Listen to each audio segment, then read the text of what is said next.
Hi, I hope you all are well. I wanted to take a second, well, maybe a minute or more, to talk about a really exciting new adventure, part of my journey that's unfolding. If you've been paying attention or if you have seen, there has been a lot of me making note and mention to what I've been working on. So I am launching or releasing my first book, Adapting Resiliently. And the ebook goes live tomorrow morning. And it's pre-order available at this point in time. And then there will be an imprint copy that will be available on July 2nd. And so you can pre-order that ahead of time as well. And it's in bookstores, or virtual bookstores too, all over the nation. There is a link that I will include in the comments section, or it's in my bio as well. But I really wanted to just take a minute to talk about what adapting resiliently is and what it means to me and my intention for it, and also how I feel like it's helpful for everybody right now at this time. And so, I have been working on my PhD, and my PhD is in mind-body medicine. And for those of you that know me or are aware of me in some manner, I have spent my academic career studying health and wellness. My bachelor's degree is in health and wellness promotion, and I concentrated on nutrition. My master's degree is in public health, and I concentrated on nutrition there. And then I became a holistic health coach and an herbalist and a personal chef. And I've done all these things, and I do a lot of life coaching work with individuals and intuitive work.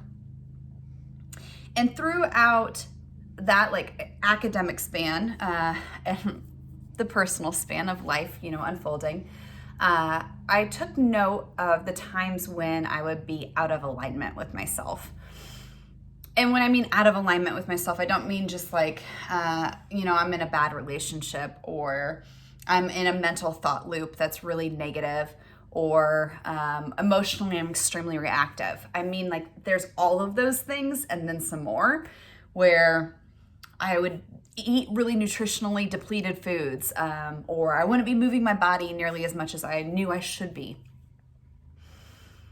And I would meet with clients that were also expressing the same, of being like, hey, I just don't feel really centered. I don't know where my sense of balance is. I know that I'm supposed to feel better or do more with my life, or feel more loved and more supported, or have better finances, but I don't know how to get there. And so I really started to look at this concept around inflammation. And so from my perspective, when I talk about inflammation, I'm not just talking about physical inflammatory markers, though that's a big part of the case. In Adapting Resiliently, we explore inflammatory markers as they relate to chronic illness, preventing chronic diseases, as they relate to just not feeling like you have enough energy to get out of the bed in the morning, or how inflammation will impact our gut microbiome and our ability to digest foods. So there's a role of inflammatory markers, but we also know that those inflammatory markers can be increased by social health, by mental health, by spiritual well-being, by our ability to create, by nutritional intakes, by emotional reactions.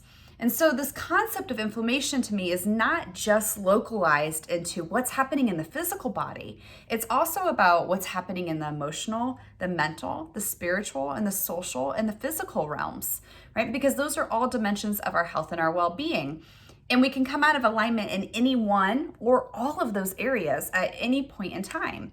And as we do come out of alignment with them, then we can start having effects, right? We can be in relationships that don't feel really fulfilling. We can be doing work that we don't really love, but we're doing it for a paycheck. We can feel really lethargic, so then we don't want to get up and move our bodies. We can get into a dietary rut.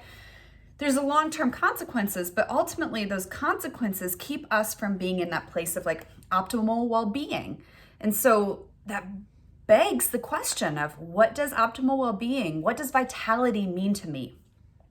So in the book, Adapting Resiliently, we break down each piece of inflammation and what it could look like for you, or what it looked like for me, and how I figured out what was going on.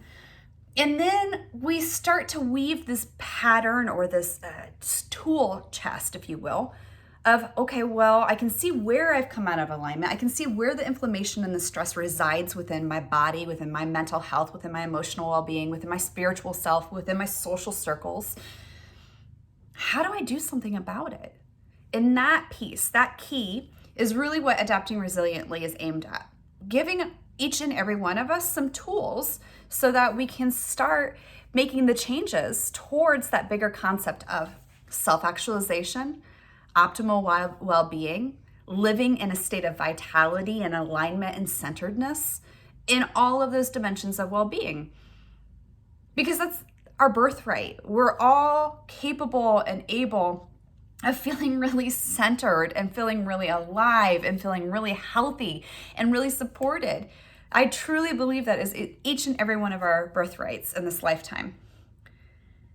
And my hope with this book is that not only am I sharing how I got there and how I'm getting there, right? But my hope is that the book can be a tool for you to also do some exploration of, where am I out of alignment? I wonder what it would be like if I were to align nutritionally, or if I would feel more centered within my physical health. What would it take for me to get there? What are the tools that exist that I may or may not be doing, or I may not be aware of? So my hope with this book is really that it can be of support in this bigger mission that I think is pertinent to all of us, of how do we feel really amazing in our bodies, in our minds, with our emotions, as our spirit selves, and in our social circles, so that we can do our most sacred work in this life, so that we can be really joyful and alive and here and filled with passion, so that we really are changing the world. I do believe that we are all capable of having that experience and being that. And my hope with Adapting Resiliently is that it can help usher that.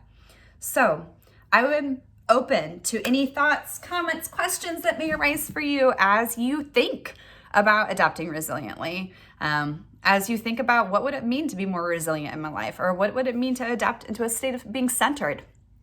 If you have thoughts and comments and questions, or if you would like to like and share this, I'm happy and grateful for all of the support. This is a huge, huge, huge leap for me in numerous ways. I have not typically exposed myself in such a manner before, and here I am doing it because I know that's what I'm supposed to be doing right now. So I hope that this book can be of support. I hope that I can be of support in your journey towards vitality. And I'm open to hearing any comments or questions that may arise about the book, about what's coming out after the book, and about ways that I can support you in your journey. I'm really, really grateful for your time. I'm really grateful for your presence, and I'm grateful for you tuning into this video. I hope you have a wonderful day. Thank you.